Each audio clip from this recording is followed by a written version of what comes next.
যত বড় কঠিন রোগ হোক না কেন, যদি এই ছোট্ট দোয়াটা 7 বার পাঠ করতে পারেন, আল্লাহ পাক অবশ্যই তাকে পরিপূর্ণ সুস্থ করবে। যদি তার হায়াত থাকে, যদি তার হায়াত থাকে, মৃত্যুর সময় যদি না এসে থাকে, তাহলে আল্লাহ অবশ্যই এই দোয়ার বরকতে তাকে সুস্থ করবে। নবীজি সাল্লাল্লাহু আলাইহি ওয়াসাল্লাম নিজে যখন কোনো অসুস্থ ব্যক্তির খবর পেতেন, তিনি ছুটে চলে যেতেন এবং এই দোয়াটা পাঠ করতেন। তিরমিজি শরীফের বর্ণনায় আসছে, আব্দুল্লাহ ইবনে আব্বাস রাদিয়াল্লাহু তাআলা আনহু হাদিসটা বর্ণনা করেছেন। তিনি বলেন যে রাসূল সাল্লাল্লাহু আলাইহি ওয়াসাল্লাম এক অসুস্থ ব্যক্তির কাছে গেলেন এবং গিয়ে তার শিয়রে বসলেন, একেবারে তার পাশে বসলেন এবং মাথায় হাত দিয়ে তিনি এই ছোট্ট দোয়াটা পাঠ করলেন।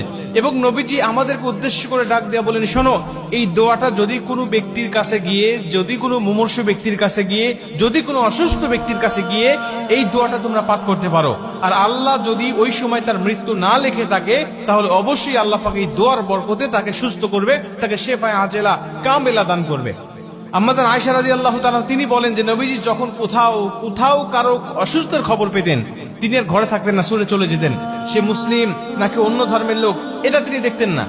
নবীজি সেখানে গিয়ে, তার কাছে গিয়ে নবী সাল্লাল্লাহু আলাইহি ওয়াসাল্লাম তার খোঁজ খবর নিতেন এবং তিনি মুসলিম হলে তার কাছে গিয়ে নবীজি সাল্লাল্লাহু আলাইহি ওয়াসাল্লাম এই দোয়াগুলো পাঠ করতেন এবং আল্লাহ পাক তাকে সুস্থ করে দিতেন। এই দোয়াটা পাঠ করার বরকতে আল্লাহ পাক তাকে সুস্থ করে দিতেন। দোয়াটি হলো ছোট্ট দোয়া, আসআলুল্লাহাল আযীম রব্বাল আরশিল আযীম আইয়াশফিয়াক।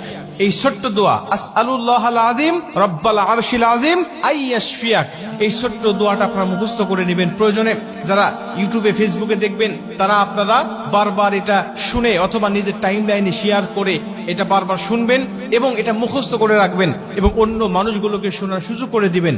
এই ছোট্ট দোয়াটা আপনি যে কোনো মুমূর্ষু ব্যক্তির কাছে গিয়ে আপনি দোয়াটা পাঠ করবেন। অথবা অনেক মানুষ কিন্তু আমাদের কাছে দোয়া চায় যে আমি অসুস্থ আছি, একটু আমার জন্য দোয়া করেন। তখন আপনি দোয়াটা পাঠ করতে পারেন, আসআলুল্লাহাল আযীম রব্বাল আরশিল আযীম আইয়াশফিয়াক। এই ছোট্ট দোয়ার বরকতে আল্লাহ তাকেও সুস্থ করবে এবং আপনি যে রোগীর খোঁজ খবর নিতে গেলেন, এর বিনিময়ে আল্লাহ পাক আপনার জন্য কিছু ফেরেশতায় নিযুক্ত করে দিবে, শুধু আপনার মাগফিরাত কামনা করার জন্য। মুসলমান ভাইরা আমার, নবীজি সাল্লাল্লাহু আলাইহি ওয়াসাল্লাম বলেন, যখন কোনো ব্যক্তি মুমূর্ষু ব্যক্তির খোঁজ খবর নেওয়ার জন্য যায়, যদি সকালবেলা যায়, আল্লাহ পাক তার জন্য একদল ফেরেশতা নিযুক্ত করে রেখে দেয়। ওই ফেরেশতারা সন্ধ্যা পর্যন্ত তার জন্য মাগফিরাত কামনা করতে থাকে এবং ওই ব্যক্তি যদি সন্ধ্যার সময় তাকে দেখতে যায়, কোনো মুমূর্ষু ব্যক্তিকে দেখতে যায়, আল্লাহ পাক আরেকদল ফেরেশতা তার জন্য নিযুক্ত করে দেয়।